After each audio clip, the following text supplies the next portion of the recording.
அந்த காட்டுல அப்பதான் பொழுது விடிஞ்சது. பொழுது விடிஞ்சதும் பறவைகள் எல்லாம் தங்களுக்குள்ள பேசிக்கிட்டு உணவு தேட பறந்து போனாங்க. அம்மா, எனக்கு நூடுல்ஸ் சாப்பிடணும் போல ஆசையா இருக்கு. எனக்கு நூடுல்ஸ் செஞ்சு கொடுங்க. பியூட்டி, எனக்கு கூட நூடுல்ஸ் சாப்பிடணும் போல ஆசையா தான் இருக்கு. இந்த 50 ரூபாய்க்கு நீ போய் 2 பாக்கெட் நூடுல்ஸ் வாங்கிட்டு வா. இப்படி சொன்ன சோனாக்குருவி பியூட்டி கிட்ட 50 ரூபாய் பணத்தை கொடுத்தது. அந்த பணத்தை எடுத்துக்கிட்டு பியூட்டி பிறகு புறா அங்கிள் வச்சிருந்த மளிகை கடையை நோக்கி பறந்து போச்சு. புறா அங்கிள், எனக்கு 2 பாக்கெட் நூடுல்ஸ் கொடுங்க. புறா உடனே நூடுல்ஸ் பாக்கெட்டை இந்த பக்கமும் அந்த பக்கமும் தேடி பார்த்தது. ஆனா கடையில நூடுல்ஸ் பாக்கெட் இல்ல. புறா அங்கிள், நூடுல்ஸ் பாக்கெட் இருக்கா இல்லையா? பியூட்டி, நேத்து கூட 2 நூடுல்ஸ் பாக்கெட் இருந்துச்சு. ஆனா அது இப்ப எங்க போச்சுன்னு தெரியல. ஒரு சமயம் ராணி வித்திருப்பான்னு நினைக்கிறேன். இப்படி சொன்ன புறா அந்த 2 நூடுல்ஸ் பாக்கெட்டும் கடையோட ஒரு மூலையில இருக்கிறத பாத்துடுச்சு.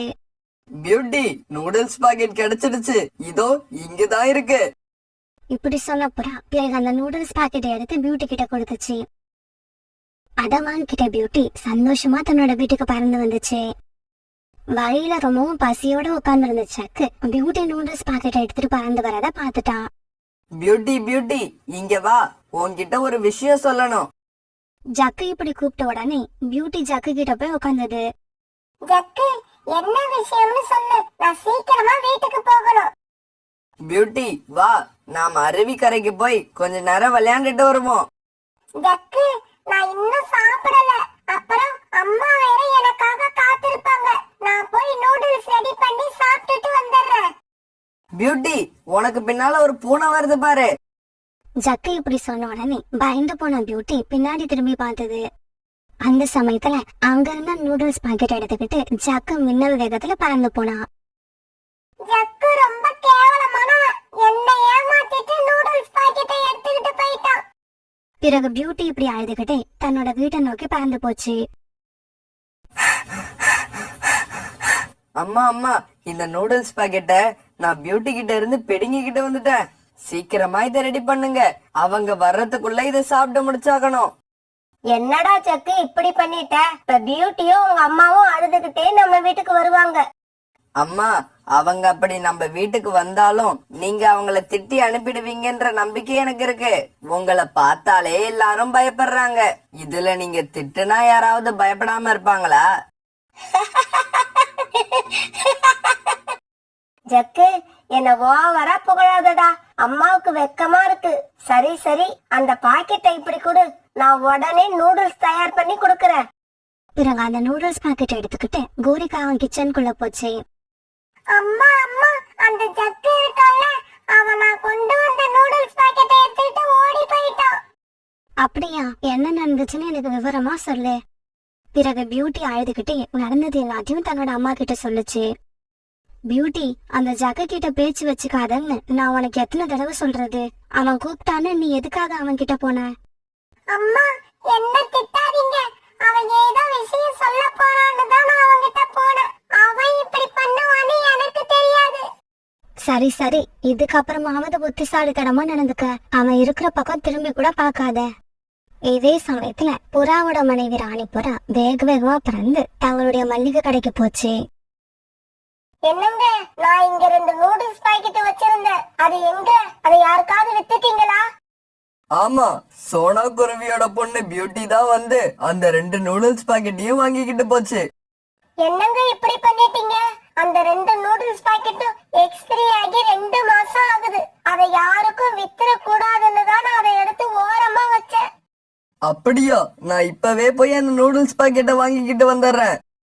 இப்படி சொன்ன புறா பிறகு சோனா குருவி வீட்டை நோக்கி அவசர அவசரமா பறந்து போச்சு. பியூட்டி, அழாத, கண்ணை தொடச்சுக்கிட்டு பேசாம உட்காரு. நான் உனக்கு கண்டிப்பா நாளைக்கு நூடுல்ஸ் செஞ்சு தரேன். இப்படி இவங்க பேசிக்கிட்டு இருக்கப்ப யாரோ வாச கதவை தட்டுற சத்தம் கேட்டது. பிறகு சோனா குருவி கதவை திறந்துகிட்டு வெளியில போய் பார்த்தது. வாங்க புறான்னா, என்ன விஷயமா வந்தீங்க? சோனா, என்ன மன்னிச்சிடு. நான் பியூட்டி கிட்ட கொடுத்து விட்ட 2 நூடுல்ஸ் பாக்கெட்டும் டேட் எக்ஸ்பிரி ஆனது. அதனால தயவு செய்து அந்த பாக்கெட்டை திருப்பி கொடுத்துரு. நான் 50 ரூபா பணத்தை உனக்கு திருப்பி கொடுத்துறேன். இல்ல உனக்கு நூடுல்ஸ் பாக்கெட் தான் வேணும்னா நாளைக்கு நம்ம கடைக்கு வந்து புது நூடுல்ஸ் பாக்கெட் வாங்கிக்க. புறான்னா அந்த நூடுல்ஸ் பாக்கெட்ட பியூட்டி கிட்ட இருந்து ஜக்கு பிடுங்கிட்டு போயிட்டான். அதனாலதான் ரொம்ப நேரமா பியூட்டி அழுதுகிட்டு உட்கார்ந்துருக்கா. ஆமா, எக்ஸ்பைரி ஆன நூடுல்ஸ் பாக்கெட்ட எதுக்காக நீங்க பியூட்டி கிட்ட கொடுத்து விட்டீங்க? சோனா, அது எக்ஸ்பெரியான பாக்கெட்னே எனக்கு தெரியாது. ராணி வந்து சொல்லிதான் எனக்கே தெரியும். சரி, நான் இப்பவே குரியக்கா வீட்டுக்கு போய் அந்த பாக்கெட்டை வாங்கிட்டு வந்துடுறேன். பியூட்டி, உனக்கு விஷயம் தெரியுமா? ஜக்கு உன்கிட்ட இருந்து எடுத்துட்டு போன நூடுல்ஸ் பாக்கெட் எக்ஸ்பிரியான பாக்கெட். அதை சாப்பிட்டா நம்ம உடம்புக்கு தான் கெடுதல். நான் இப்பவே போய் அந்த சாப்பிடக்கூடாதுன்னு கோரி ஆண்டி கிட்ட சொல்லிட்டு வந்துடுறேன். அம்மா அம்மா, நானும் உங்க கூட வரேன். பிறகு சோனா குருவியும் பியூட்டியும் கோரிகாவத்தோட வீட்டை நோக்கி பறந்து போனாங்க. இப்படி போனவங்க கோரிகாவத்தோட வீட்டு வாசல் கதவை தட்ட ஆரம்பிச்சாங்க. கோரியக்கா, கோரியக்கா, கதவை தரங்க. இந்த சமயத்துல கோரிக்காக நூடுல்ஸ் தயார் பண்ணி ஜக்கு கிட்ட சாப்பிட கொடுத்தது. டேய் ஜக்கு, நாம நினைச்ச மாதிரியே சோனா குருவி வந்துருச்சு. நீ சீக்கிரமா இந்த நூடுல்ஸ சாப்பிட்டு முடி. அம்மா, இந்த நூடுல்ஸ் ரொம்ப சூடா இருக்கும் போல இருக்கு. இதை எப்படி சாப்பிடுறது? இங்க பாருடா ஜக்கு, இத நீ இப்பவே சாப்பிடலனா சோனா வீட்டுக்குள்ள வந்து இத தூக்கிட்டு போயிடும். ஆமா ஆமா, அப்படி தூக்கிக்கிட்டு போயிட்டாங்கன்னா என்னால நூடுல்ஸ் சாப்பிட முடியாது.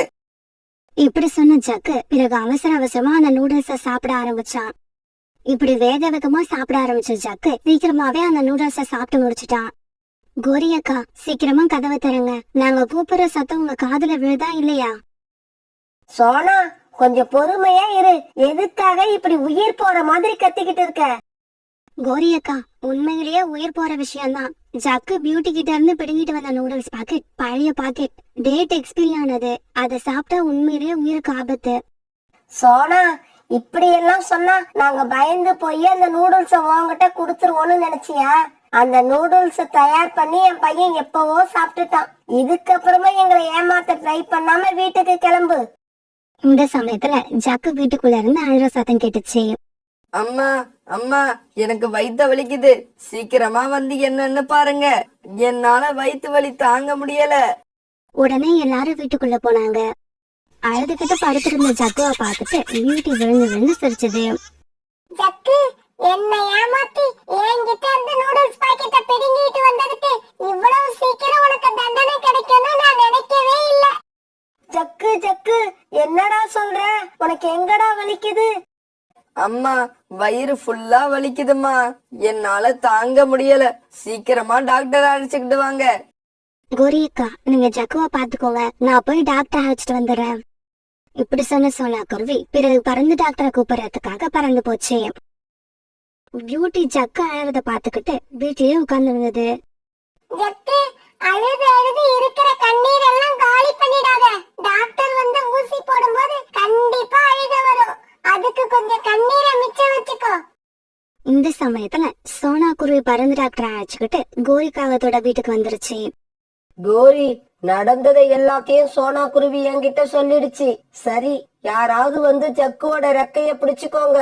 அவனுக்கு நான் இப்ப ஊசி போடணும். பறந்து டாக்டர் இப்படி சொன்ன உடனே பியூட்டி தாவி போய் ஜக்குவோட 2 ரெக்கையும் பிடிச்சுக்கிச்சு. டாக்டர், ஒரு ஊசி இல்ல, தேவைப்பட்டா 2 ஊசி கூட போடுங்க. ஜக்க அசையாம நான் பாத்துக்கிறேன். பியூட்டி இப்படி சொல்ல பிறகு பறந்து டாக்டர் ஜக்குவுக்கு ஊசி போட்டாங்க. ஊசி போடாதீங்க, ஊசி போடாதீங்க. அது ரொம்ப வலிக்கும். தயவு செய்து ஊசி போடாதீங்க. வலிக்குது, வலிக்குது. ஜக்கு இப்படி கத்த கத்த பறந்து டாக்டர் அவனுக்கு ஊசி போட்டாங்க. அம்மா, நான் பெரிய தப்பு பண்ணிட்டேன். அடுத்தவங்க பொருளை பிடுங்கி திங்கிறது எவ்வளவு பெரிய தப்புன்னு எனக்கு இப்பதான் தெரியுது. அந்த தப்ப செஞ்சதாலதான் நான் இப்ப தண்டனையை அனுபவிச்சுக்கிட்டு இருக்கேன். இப்படி அழுதுகிட்டே இருந்த ஜக்கு பிறகு கண்ணை மூடி அப்படியே தூங்க ஆரம்பிச்சிட்டான். தன்னோட வீட்டுக்கு போன பியூட்டி அம்மா கிட்ட இப்படி பேச ஆரம்பிச்சது. அம்மா அம்மா, ஜக்கு இனிமே என்கிட்ட இல்ல, யார்கிட்டயும் இந்த மாதிரி செய்யவே மாட்டான். ஏன்னா அதுக்கான தண்டனை அவனுக்கு கிடைச்சிடுச்சு. அம்மா அம்மா, நான் குக்கு கூட நதி பக்கம் போய் விளையாண்டுட்டு வரேன். குக்குவா? யாரது? இப்ப புதுசா நம்ம வீட்டுக்கு பக்கத்துல குடிசை கட்டிக்கிட்டு ஒரு குருவி ஒண்ணு குடி வந்திருக்கே, அவங்க வீட்டுல உள்ள பையனா? ஆமாமா, அவன் பேருதான் குக்கு. நான் இப்ப அவன் கூட தான் விளையாட போறேன். இங்க பாரு ஜக்கு, உனக்கு இன்னைக்கு சொல்றதுதான். அவங்க எல்லாம் ரொம்ப ஏழை. அவங்க குடிசை பக்கமே நீ போகவும் கூடாது, அவங்க கூட விளையாடவும் கூடாது. இந்த மாதிரி பறவைங்க கூட எல்லாம் நம்ம பழக்க வழக்கமே வச்சுக்க கூடாது. அம்மா, நான் அப்ப யார் கூட தான் விளையாடுறது? புறாவோட பையன் ராஜு கூட விளையாடு, ரீட்டாவோட பையன் மிட்டு கூட விளையாடு. அவங்க எல்லாம் நம்மள மாதிரி பணக்காரங்க, நமக்கு ஈக்குவலான அந்தஸ்து உள்ளவங்க. சரிம்மா, நான் புறா அங்கிள் பையன் ராஜு கூடவே போய் விளையாடுறேன். இப்படி சொன்ன ஜக்கு புறா வீட்டை நோக்கி பறந்து போனா. குக்குவோட அப்பா, நம்ம இந்த காட்டுக்கு புதுசா குடி வந்து 1 மாசத்துக்கு மேல ஆகுது. இருந்தாலும் அக்கம் பக்கத்துல உள்ளவங்க யாருமே நம்ம கிட்ட பேசுறதே இல்ல. சோனா, நம்மள சுத்தி உள்ள நிறைய பேரு பணக்காரவங்க, அவங்க எல்லாம் அப்படிதான் இருப்பாங்க. சரி சோனா, 1 வாரமா வீட்டுல வேலை இருந்ததால என்னால வேலை தேடி வெளியில போக முடியல. இன்னைக்காவது வேலை கிடைக்குதான்னு போய் பார்த்துட்டு வரேன். குக்குவோட அப்பா, நீங்க சொல்றது சரிதான். நம்ம பக்கத்துல நம்மள மாதிரி ஏழைங்க இருந்தாங்கன்னா அவசரத்துல நமக்கு ஏதாவது உதவி செய்வாங்க. ஆனா இங்க உள்ள பணக்காரவங்க நம்ம கிட்ட பேசவே யோசிக்கிறப்ப அவங்க கிட்ட இருந்து நம்ம எந்த உதவியும் எதிர்பார்க்க முடியாது. பிறகு ராணா குருவி வேலை தேடி வெளியில பறந்து போச்சு. சாயங்காலம் வரைக்கும் ராணா குருவி அந்த காடு பூரா அணைஞ்சு திரிஞ்சு வேலை தேடி பார்த்தது. ஆனா பாவம், அதுக்கு வேலை கிடைக்கவே இல்லை. பிறகு இருட்ட ஆரம்பிச்சதால ராணா குருவி தன்னோட வீட்டை நோக்கி பறக்க ஆரம்பிச்சது. அப்படி பறந்து வர வழியில ஒரு வயதான பறவை ஒண்ணு கீழே விழுந்து கிடக்கிறத பார்த்தது. அந்த பறவை தன் வாழ்க்கையோட கடைசி கட்டத்துல இருந்தது. ஐயா, உங்களுக்கு என்ன ஆச்சு? எப்படி கீழே விழுந்தீங்க? இதுக்கு அந்த பறவை எந்த பதிலும் சொல்லாம ராணாவோட முகத்தையே பார்த்தது. உங்க வீடு எங்க இருக்குன்னு சொல்லுங்க, நான் கொண்டு போய் விட்டுட்டு வரேன். தம்பி, இந்த உலகத்துல எனக்குன்னு யாரும் இல்ல. எனக்கு நினைவு தெரிஞ்சதுல இருந்து இந்த கோடாரியால மரம் வெட்டி தனியாவே வாழ்ந்து வந்துட்டேன். இப்ப நான் ஓய்வு எடுக்க வேண்டிய நேரம் வந்துருச்சு. கடவுள் எனக்கு நிரந்தர ஓய்வு கொடுக்க போறாரு. இந்த கோடாரிய மட்டும் நீ பத்திரமா வச்சுக்க. இப்படி சொன்ன அந்த பறவை அப்படியே உயிரை விட்டுடுச்சு. இவரோ இறந்துட்டாரு. இவருக்கு இறுதி சடங்கு செய்ய சொந்தம்னு யாரும் இல்ல. அதனால இவரோட உடம்ப இப்படியே விட்டுட்டு போக கூடாது. இப்படி நினைச்ச ராணா குருவி பிறகு அந்த பறவையோட உடம்ப பூக்களால அலங்கரித்து நதியில மிதக்க விட்டுச்சு. பிறகு ராணா குருவி அந்த கோடாரியை எடுத்துக்கிட்டு தன்னோட வீட்டுக்கு போச்சு. ராணா குருவி இப்படி வீட்டுக்கு போனப்ப குக்கு அழுதுகிட்டு உட்கார்ந்துருந்தான். பக்கத்துல சோனா குருவி ரொம்பவும் கோபமா இருந்தது. குக்குவோட அப்பா, இவ்வளவு நேரம் என்ன பண்ணீங்க? நானும் குக்கு ரொம்ப பயந்து போயிட்டோம். அவன் எப்படி அழுகுறான் பாருங்க. அவனை முதல்ல சமாதானம் பண்ணுங்க. குக்கு, அப்பாவுக்கு கொஞ்சம் வேலை இருந்ததால லேட் ஆயிடுச்சு. அப்பா தான் வீட்டுக்கு வந்துட்டல்ல, இதுக்கப்புறம் நீங்க அழக்கூடாது. குக்குவோட அப்பா, போன விஷயம் என்னாச்சு? வேலை கிடைச்சதா? அப்புறம் இது என்ன கையில கோடாரி எடுத்துட்டு வந்திருக்கீங்க? இது யாரோடது? சோனா குருவி இப்படி கேட்ட உடனே ராணா குருவி தான் வீட்டுக்கு திரும்பி வர வழியில நடந்தது எல்லாத்தையும் சொன்னுச்சு. குக்குவோட அப்பா, நீங்க செஞ்சது ரொம்ப நல்ல காரியம். அந்த பறவையோட இறுதி சடங்க நீங்க தான் செய்யணும்னு கடவுள் ஏற்கனவே முடிவு பண்ணிட்டாரு. அதை யாராலையும் மாத்த முடியாது. அப்புறம் சோனா, சாயங்காலம் வரைக்கும் வேலை தேடியும் எனக்கு எங்கேயும் வேலை கிடைக்கல. அத நினைச்சா ரொம்பவும் வருத்தமா இருக்கு. குக்குவோட அப்பா, உங்களுக்கு வேலை கிடைச்சிருச்சு. கடவுள் உங்களுக்கான வேலையை உங்ககிட்ட கொடுத்துட்டாரு. சோனா, நீ என்ன சொல்ற? நான் வேலை கேட்ட எல்லா இடத்துலயும் எனக்கு வேலை இல்லைன்னு சொல்லிட்டாங்க. ஆனா கடவுள் அப்படி சொல்லல. உங்க கையில கோடாரிய கொடுத்திருக்காரு. மறைமுகமா உங்களுக்கு வேலையும் கொடுத்துட்டாரு. சோனா சொன்னதோட அர்த்தம் ராணா குருவிக்கு இப்பதான் புரிஞ்சது.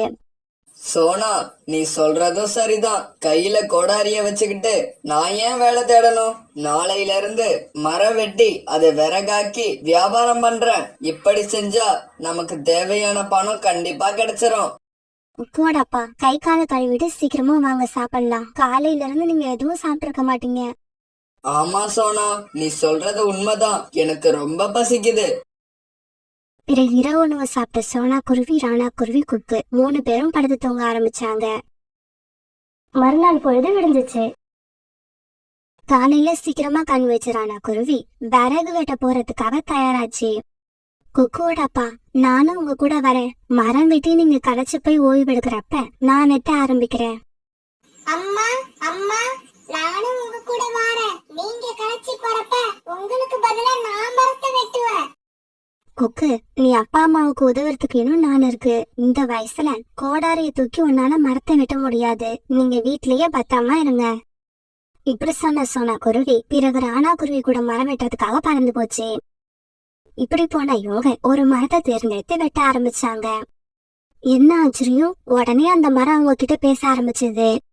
ஆனா குருவி, சோனா குருவி, நீங்க 2 பேரும் வந்துட்டீங்களா? நான் எவ்வளவு நேரமா உங்களுக்காக காத்திருக்கிறது.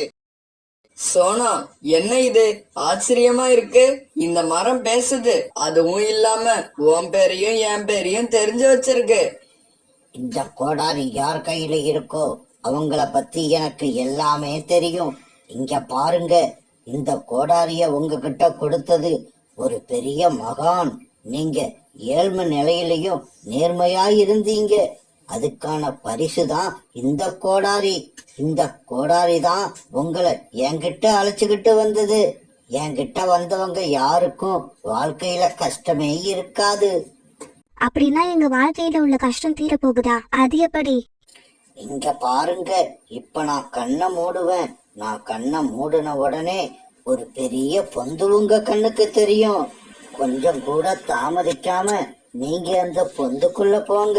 உங்களுக்கு தேவையானதை எடுத்துக்கிட்டு சீக்கிரமா வெளியில வந்துருங்க. மறுபடியும் சொல்றேன், தேவையானதை எடுத்துக்கிட்டு சீக்கிரமா வெளியில வந்துருங்க. இப்படி சொன்ன அந்த மரம் தன்னுடைய கண்களை மூடுச்சு. அந்த மரம் சொன்ன மாதிரி ஒரு பெரிய பொந்து ஒண்ணு உண்டாச்சு. உடனே ராணா குருவியும் சோனா குருவியும் அதுக்குள்ள பறந்து போனாங்க. அந்த பொந்துக்குள்ள யாராலையும் நம்ப முடியாதபடி தங்க நகைகளும் வைர நகைகளும் குவிஞ்சு கிடந்தது. குக்குவோட அப்பா, என்ன இது, பொந்துக்குள்ள இவ்வளவு நகைகள் இருக்கு? சோனா, எவ்வளவு வேணாலும் இருந்துட்டு போகட்டும். நமக்கு தேவையானதை எடுத்துக்கிட்டு நாம வெளியில போவோம். இப்படி பேசிக்கிட்ட ராணா குருவியும் சோனா குருவியும் அங்க கடந்த சாக்குல தனக்கு தேவையான நகைகளை எடுத்து வச்சுக்கிட்டாங்க. குக்குவோட அப்பா, நம்ம வாழ்க்கையை சந்தோஷமா கைக்கிறதுக்கும் இல்லாத பறவைகளுக்கு உதவுறதுக்கும் இந்த நகைகள் போதுமானது. பிறகு அந்த மூட்டையை தூக்கிட்டு ராணா குருவியும் சோனா குருவியும் வெளியே வந்தாங்க.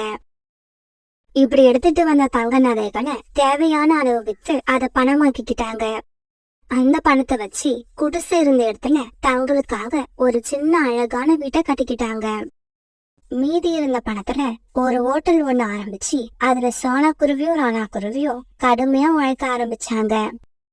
அதே சமயம் பக்கத்துல ஏழை பறவைகளுக்காக ஆசிரமம் ஒண்ணு தொடங்கி இலவசமா உணவு கொடுத்தாங்க.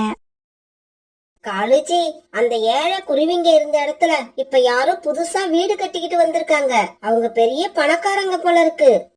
கோரி, உனக்கு விஷயம் தெரியாதா? அந்த இடத்துல வேற யாரும் வீடு கட்டிக்கிட்டு வரல. அங்க இருந்த அதே குருவிங்க தான் இப்ப பெரிய பணக்காரவங்களா மாறிட்டாங்க. ஐயோ காலுஜி, நீங்க சொல்றது உண்மையா இருக்க கூடாது. ஒரு கால் அது உண்மையா இருந்தா என்னால தாங்க முடியாது, நிம்மதியா தூங்கவும் முடியாது. கோரி, நாம முதல்ல அந்த குருவிங்களுக்கு எப்படி இந்த அளவுக்கு பணம் வந்ததுன்னு தெரிஞ்சுக்கணும். பிறகு நேரம் கிடைக்கிறப்ப எல்லாம் காலுக்காகவும் கோரிக்காகவும் சோனா குருவி வீடு ஜன்னல் பக்கம் போய் அவங்க என்ன பேசிக்கிறாங்கன்னு கேட்க ஆரம்பிச்சாங்க. இப்படி சோனா குருவி வீட்டை சுத்தி சுத்தி வந்து அவங்க பேசுறத கேட்ட காகங்கள் 2 பேரும் குருவிகளுக்கு பணம் கிடைக்க காரணமா இருந்த எல்லா ரகசியத்தையும் தெரிஞ்சுக்கிட்டாங்க. காலுஜி, இப்ப அந்த கோடாரிய நாம எப்படியாவது வாங்கி ஆகணும். எப்படி கோரி வாங்க முடியும்? நாம போய் நேரா அந்த கோடாரிய எங்க கிட்ட கொடுங்கன்னு கேட்டா அவங்க கண்டிப்பா கொடுக்க மாட்டாங்க. காலுஜி, நாம கேட்டா அவங்க அந்த கோடாரிய கொடுக்க மாட்டாங்கன்னு எனக்கு தெரியும். அதே சமயம் ராணா குருவியும் சோனா குருவியும் ரொம்பவும் நேர்மையானவங்க, கொடுத்த வாக்க மீற மாட்டாங்க. அத பயன்படுத்தி தான் இப்ப நான் அந்த கோடாரிய அவங்க கிட்ட இருந்து வாங்க போறேன். இப்படி சொன்ன கோரி காலுக்காகத்தை அழைச்சுக்கிட்டு சோனா குருவி வீட்டுக்கு பறந்து போச்சு. அங்க போன காகங்கள் 2 பேரும் கண்ணீர் விட்டு அழுதுகிட்டு நின்னாங்க. கோரி அக்கா, உங்களுக்கு என்ன ஆச்சு? ஏன் இப்படி அழுதுகிட்டு இருக்கீங்க? காலு, நீயாவது வாயை திறந்து சொல்லு, அப்பதான் நாங்க உங்களுக்கு ஏதாவது உதவி பண்ண முடியும். சோனா, எங்களுக்கு தேவையானது உங்ககிட்ட இருக்கு. ஆனா அத நாங்க கேட்டா நீங்க குடிப்பீங்களோ மாட்டீங்களோன்னு சந்தேகமா இருக்கு. என்ன கோரி அக்கா இப்படி கேக்குறீங்க? உங்களுக்கு எது வேணும்னு சொல்லுங்க, அதை நாங்க கண்டிப்பா கொடுப்போம். ராணா, உன் மனைவி சொன்னது உண்மைதானே? அப்புறம் வாக்கு மாற மாட்டீங்களே? கண்டிப்பா மாற மாட்டோம். உங்க கஷ்டத்தை போக்குறதுக்கு எங்க கிட்ட உள்ள எது தேவைப்பட்டாலும் அதை நாங்க கண்டிப்பா கொடுப்போம். வேற ஒண்ணும் இல்ல சோனா, உங்க வீட்ல ஒரு கோடாரி இருக்குல்ல, அத எங்க கிட்ட கொடுங்க. அத வச்சு மரம் வெட்டி நாங்க பணம் சம்பாதிக்க போறோம். சோனா, நான் இந்த கோடாரியை உங்களுக்கு கொடுக்கலாம்னு நினைக்கிறேன். நீ என்ன நினைக்கிற? குக்குவோட அப்பா, நீங்க நினைக்கிற மாதிரியே இந்த கோடாரி அவங்க கிட்ட கொடுத்துருங்க. இவங்க கிட்ட அந்த கோடாரி போகணுங்கிறது கடவுளோட எண்ணமா இருந்தா அதை யாராலும் மாத்த முடியாது. இப்படி சொன்ன சோனா குருவி அந்த கோடாரியை எடுத்து காகங்கள் கிட்ட கொடுத்தது. அத வாங்கிட்ட காகங்கள் சந்தோஷமா பறந்து போனாங்க. காலுஜி காலுஜி, ராணா குருவியும் சோனா குருவியும் பேசிக்கிட்ட மரம் இந்த மரம் தான். கோரி காகம் காலு காகத்துக்கிட்ட இப்படி சொல்லும் போது அந்த மரம் பேச ஆரம்பிச்சிருச்சு. காலு, கோரி, நீங்க 2 பேரும் தேடி வந்த மரம் நான் தான். இப்படி சொன்ன அந்த மரம் குருவிகள் கிட்ட பேசின மாதிரியே காகங்கள் கிட்டயும் பேச ஆரம்பிச்சது. இங்க பாருங்க, இப்ப நான் கண்ணை மூடுவேன். நான் கண்ணை மூடின உடனே ஒரு பெரிய பொந்து உங்க கண்ணுக்கு தெரியும். கொஞ்சம் கூட தாமதிக்காம நீங்க அந்த பொந்துக்குள்ள போங்க. உங்களுக்கு தேவையானதை எடுத்துக்கிட்டு சீக்கிரமா வெளியில வந்துருங்க. மறுபடியும் சொல்றேன், தேவையானதை எடுத்துக்கிட்டு சீக்கிரமா வெளியில வந்துருங்க. இப்படி சொன்ன அந்த மரம் தன்னுடைய கண்களை மூடுச்சு. இப்படி பேசின அந்த மரம் தன்னோட கண்ணை மூட அந்த மரத்துல ஒரு பெரிய பொந்து உண்டாச்சு. உடனே காகங்கள் 2 பேரும் பொந்துக்குள்ள பறந்து போனாங்க. ஐயோ ஐயோ ஐயோ, காலுஜி எவ்வளவு தங்கம், எவ்வளவு உயரம்! இத பார்த்த சந்தோஷத்துல எனக்கு இதயமே நின்னுடும் போல இருக்கு. கோரி, இவ்வளவு தங்க நகைகளை கண்ணுல காமிச்சிட்டு தேவையானதை மட்டும் எடுத்துக்கிட்டு சீக்கிரம் வாங்கன்னு அந்த மரம் ஏன் சொல்லுச்சு? காலுஜி, தேவையானதை தானே எடுத்துக்க சொல்லுச்சு. நமக்கு இங்க உள்ள எல்லாமே தேவைப்படும். சீக்கிரமா எல்லாத்தையும் மூட்டை கட்ட ஆரம்பிங்க. காகங்கள் 2 பேரும் அந்த மரம் சீக்கிரமா வெளியில வரணும்னு சொன்னதை மறந்து எல்லா நகைகளையும் மூட்டை கட்ட ஆரம்பிச்சாங்க. இவங்க இப்படி மூட்டை கட்டிக்கிட்டு இருக்கப்ப ரொம்ப நேரம் ஆனதால அந்த குகையோட வாசல் தன்னால மூடிக்கிச்சு. இப்படி எல்லா நகைகளையும் மூட்டையா கட்டினதுக்கு அப்புறம் தான் கோரிக்காவ அந்த மரப்பொந்தோட வாசல் மூடி இருக்கிறத பார்த்தது. காலுஜி, இங்க பாருங்க, நம்ம உள்ள வந்த வழி இப்ப மூடி இருக்கு. கோரி, அப்படின்னா இப்படி நடக்கும்னு தெரிஞ்சுதான் அந்த மரம் தேவையானதை எடுத்துக்கிட்டு சீக்கிரம் வாங்கன்னு சொல்லிச்சு போல இருக்கு. காலுஜி, இப்ப நாம என்ன பண்றது? எனக்கு இந்த தங்கம் வைரம் எதுவுமே வேண்டாம். நாம உயிர் பிழைச்சா போதும். கோரி, இந்த எண்ணம் உனக்கு கொஞ்சம் முன்னால வந்திருந்தா நாம உயிர் பிழைச்சிருக்கலாம். காலம் கடந்து வந்த புத்தியால யாருக்கும் எந்த புண்ணியமும் இருக்காது. நாம இந்த பொந்துக்குள்ளேயே கடந்து சாக வேண்டியதுதான்.